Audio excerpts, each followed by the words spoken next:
চতুর্দশ অধ্যায়। গুণত্রয় বিভাগ যোগ। জরা প্রকৃতির ত্রিগুণ বৈশিষ্ট্য।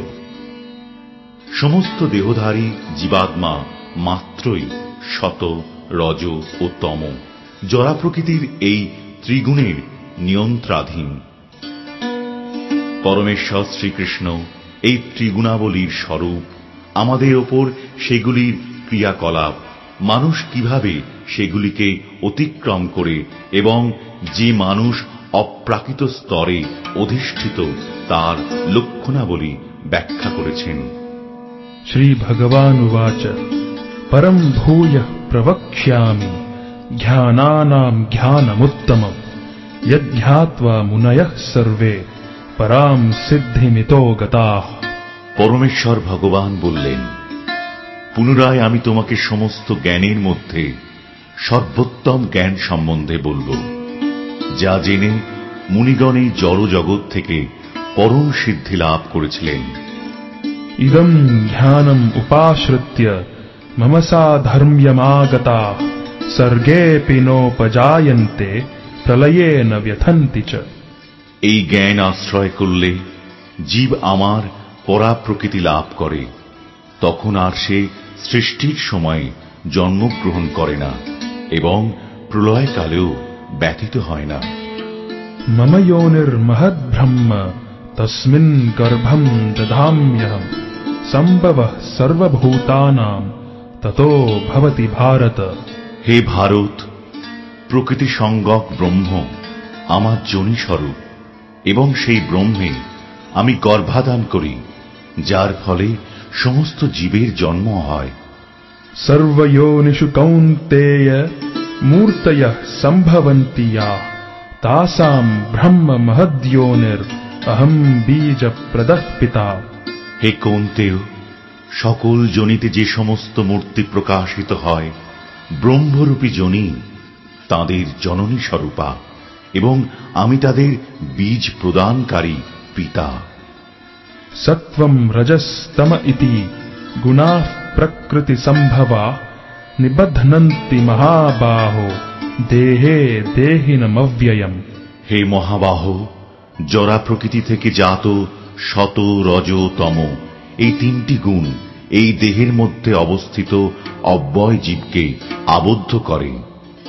তত্র সত্ত্বম নির্মলত্বাৎ প্রকাশকমনাময়ম সুখসঙ্গেন বধ্নাতি জ্ঞানসঙ্গেন চানঘ।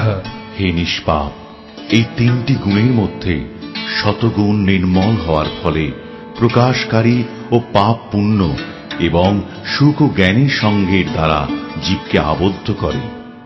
রজো রাগাত্মকম বিধি তৃষ্ণা সঙ্গ সমুদ্ভবম তন্নিবধ্নাতি কৌন্তেয় কর্মসঙ্গেন দেহিনম।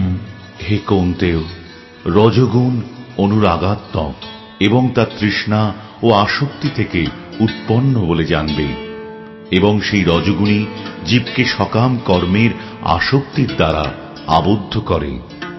তমস্ত্বজ্ঞানজম বিধি মোহনম সর্বদেহিনাম প্রমাদ আলস্য নিদ্রাভিস তন্নিবধ্নাতি ভারত। হে ভারত, অজ্ঞানজাত তমগুণকে সমস্ত জীবের মোহনকারী বলে জানবে। সেই তমগুণ প্রমাদ, আলস্য ও নিদ্রার দ্বারা জীবকে আবদ্ধ করে। সত্ত্বম সুখে সঞ্জয়তি রজঃ কর্মণি ভারত জ্ঞানমাবৃত্য তু তমঃ প্রমাদে সঞ্জয়ত্যুত। হে ভারত, শতগুণ জীবকে সুখে আবদ্ধ করে, রজগুণ জীবকে সকাম কর্মে আবদ্ধ করে এবং তমগুণ প্রমাদে আবদ্ধ করে।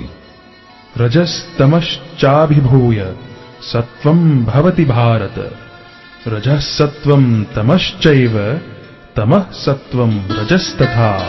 হে ভারত, রজ ও তমগুণকে পরাভূত করে শতগুণ প্রবল হয়, শত ও তমগুণকে পরাভূত করে রজগুণ প্রবল হয় এবং সেইভাবে শত ও রজগুণকে পরাভূত করে তমগুণ প্রবল হয়। সর্বদ্বারেষু দেহেস্মিন প্রকাশ উপজায়তে জ্ঞানম যদা তদা বিদ্যাৎ বিবৃদ্ধম সত্ত্বমিত্যুত। যখন এই দেহের সব কয়টি দ্বারে জ্ঞানের প্রকাশ হয় তখন শতগুণ বর্ধিত হয়েছে বলে জানবে। লোভঃ প্রবৃত্তির আরম্ভঃ কর্মণামশমঃ স্পৃহা রজস্যেতানি জায়ন্তে বিবৃদ্ধে ভরতর্ষভ। হে ভরত শ্রেষ্ঠ, রজগুণ বর্ধিত হলে লোভ, প্রবৃত্তি, কর্মে উদ্যম ও দুর্দমনীয় স্পৃহা বৃদ্ধি পায়। অপ্রকাশো প্রবৃত্তিশ্চ প্রমাদো মোহ এব চ তমস্যেতানি জায়ন্তে বিবৃদ্ধে কুরুনন্দন। হে কুরুনন্দন, তমগুণ বর্ধিত হলে অজ্ঞান, অন্ধকার, নিষ্ক্রিয়তা, প্রমাদ ও মোহ উৎপন্ন হয়। यदा सत्त्वे प्रवृद्धे तु प्रलयं याति देहभृत् तदोत्तमविदां लोकान् अमलान् प्रतिपद्यते। যখন শতগুণ বৃদ্ধি প্রাপ্তকালে দেহধারী জীব দেহ ত্যাগ করেন তখন তিনি মহর্ষিদের নির্মল উচ্চতর লোকসমূহ লাভ করেন। रजसि प्रलयं गत्वा कर्मसङ्गिषु जायते तथा प्रलीनस्तमसि मूढयोनिषु जायते। রজগুণে মৃত্যু হলে কর্মাসক্ত মনুষ্যকুলে জন্ম হয়, তেমনি তমগুণে মৃত্যু হলে পশু জনিতে জন্ম হয়। कर्मणः सुकृतस्याहुः सात्विकं निर्मलं फलं रजसस्तु फलं दुःखं अज्ञानं तमसः फलं। সুকৃতি সম্পন্ন সাত্ত্বিক কর্মের ফলকে নির্মল, রাজসিক কর্মের ফলকে দুঃখ এবং তামসিক কর্মের ফলকে অজ্ঞান বা অচেতন বলা হয়। सत्त्वात् संजायते ज्ञानं रजसो लोभ एव च प्रमादमोहौ तमसो भवतो ज्ञानमेव च। শতগুণ থেকে জ্ঞান, রজগুণ থেকে লোভ এবং তমগুণ থেকে অজ্ঞান, প্রমাদ ও মোহ উৎপন্ন হয়। ऊर्ध्वं गच्छन्ति सत्त्वस्था मध्ये तिष्ठन्ति राजसाः जघन्य गुणवृत्तिस्था अधो गच्छन्ति तामसाः। শতগুণ সম্পন্ন ব্যক্তিগণ ঊর্ধ্বে উচ্চতর লোকে গমন করে, তমগুণ সম্পন্ন ব্যক্তিগণ মধ্যে নরলোকে গমন করে এবং জঘন্য গুণ সম্পন্ন তামসিক ব্যক্তিগণ অধঃপতিত হয়ে নরকে গমন করে। नान्यं गुणेभ्यः कर्तारं यदा द्रष्टानुपश्यति गुणेभ्यश्च परं वेत्ति मद्भावं सोऽधिगच्छति। জীব যখন দর্শন করেন যে প্রকৃতির গুণ সমূহ ব্যতীত কর্মের অন্য কোনো কর্তা নেই এবং জানতে পারেন যে পরমেশ্বর ভগবান এই সমস্ত গুণের অতীত, তখন তিনি আমার পরাপ্রকৃতি লাভ করেন। गुणानेतानतीत्यत्रीन् देहि देह समुद्भवान् जन्म मृत्यु जरा दुःखैर् विमुक्तोऽमृतमश्नुते। দেহধারী জীব এই তিন গুণ অতিক্রম করে জন্ম, মৃত্যু, জরা ও দুঃখ থেকে বিমুক্ত হয়ে অমৃত ভোগ করেন। अर्जुन उवाच कैर्लिङ्गैस्त्रीन् गुणानेतान् अतीतो भवति प्रभो किमाचारः कथं चैतांस् त्रीन् गुणान् अतिवर्तते। অর্জুন জিজ্ঞাসা করলেন, হে প্রভু, যিনি এই তিনটি গুণের অতীত তিনি কি কি লক্ষণ দ্বারা জ্ঞাত হন, তার আচরণ কি রকম এবং তিনি কিভাবে এই তিন গুণ অতিক্রম করেন। श्री भगवान् उवाच प्रकाशं च प्रवृत्तिं च मोहमेव च पाण्डव न द्वेष्टि सम्प्रवृत्तानि न निवृत्तानि काङ्क्षति। उदासीनवदासीनो गुणैर्यो न विचाल्यते गुणा वर्तन्त इत्येवं योऽवतिष्ठति नेङ्गते।